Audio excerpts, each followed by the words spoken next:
មែនហើយការរីញរងប្រកន្លងពុំមានស្មោះត្រង់នឹងស្នេហា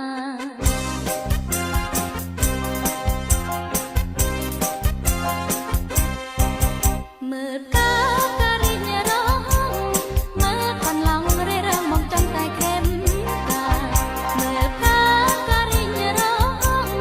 មើលកន្លងរេរងមកចំតែក្រែម